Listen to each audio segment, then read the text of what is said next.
ചെറിയ കുട്ടികളുടെ മുഖത്ത് വരുന്ന വെളുത്ത പാടുകൾ, പലപ്പോഴും കവടിന്റെ വശങ്ങളിൽ, ചുണ്ടിന്റെ വശങ്ങളിലൊക്കെ വരുന്ന വെളുത്ത പാടുകൾ കാണുമ്പോൾ കുഞ്ഞിനെ വൈറ്റമിന്റെ ഡെഫിഷ്യൻസിയാണ്, അതുകൊണ്ട് വൈറ്റമിൻ സിറപ്പ് വാങ്ങിച്ചു കൊടുത്താൽ മാറുമെന്ന് വിശ്വസിക്കുന്ന ഒരുപാട് മാതാപിതാക്കളുണ്ട്. പണ്ട് മുതലേ നമ്മുടെ സമൂഹത്തിൽ കുട്ടികൾക്ക് വരുന്ന ഈ വെളുത്ത പാടുകൾക്ക് അങ്ങനെ പറയാറുമുണ്ട്. യഥാർത്ഥത്തിൽ ഇത് വൈറ്റമിന്റെ ഡെഫിഷ്യൻസിയോ വിരശല്യമോ കൊണ്ടൊന്നും ഉണ്ടാകുന്നതല്ല. യഥാർത്ഥത്തിൽ ഇത് പിറ്റീരിയാസിസ് ആൽബ എന്ന് വിളിക്കുന്ന ഒരു സ്കിൻ കണ്ടീഷനാണ്. അതായത് നിങ്ങൾക്ക് അമിതമായിട്ട് ഡ്രൈ സ്കിൻ ടെൻഡൻസി, വരണ്ട ചർമ്മത്തിന്റെ ടെൻഡൻസി കുഞ്ഞുങ്ങൾക്കുണ്ടെങ്കിൽ അവർക്ക് ഇത്തരത്തിൽ വെളുത്ത പാട് വരാൻ, അത് മുഖത്ത് മാത്രമല്ല ശരീരത്തിലും വെളുത്ത പാട് വരാൻ സാധ്യതയുണ്ട്. പല കുട്ടികൾക്കും സ്കിന്നിന്റെ മടക്കുകളിലൊക്കെ ചെറിയ സ്കിന്ന്, അറ്റോപിക് ഡെർമറ്റൈറ്റിസ് പോലെ ചെറിയ സ്കിന്ന് ചൊറിച്ചിലുണ്ടാക്കുന്ന കണ്ടീഷൻസ്, ചെറിയ കുരുക്കൾ പോലെ വന്ന് ചുവന്ന നിറത്തിൽ കുട്ടികൾക്ക് ചൊറിച്ചിലോട് കൂടി വരുന്ന കണ്ടീഷൻ, പലപ്പോഴും ഈ രോഗം മാറി വരുന്ന സമയത്ത് അവർക്ക് ഈ വെളുത്ത പാച്ചസ് ആയിട്ട് കണ്ടുവരാറുണ്ട്.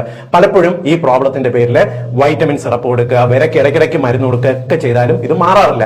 ഈ കണ്ടീഷൻ പ്രധാനമായിട്ടും മാറണം എന്നുണ്ടെങ്കിൽ കുട്ടികളുടെ ഡ്രൈ സ്കിൻ, അതായത് വരണ്ട ചർമ്മത്തിന്റെ ടെൻഡൻസി കുറയ്ക്കണം. അവർക്ക് മോയ്സ്ചറൈസർ ഇടയ്ക്കിടയ്ക്ക് ഇട്ട് കൊടുക്കണം.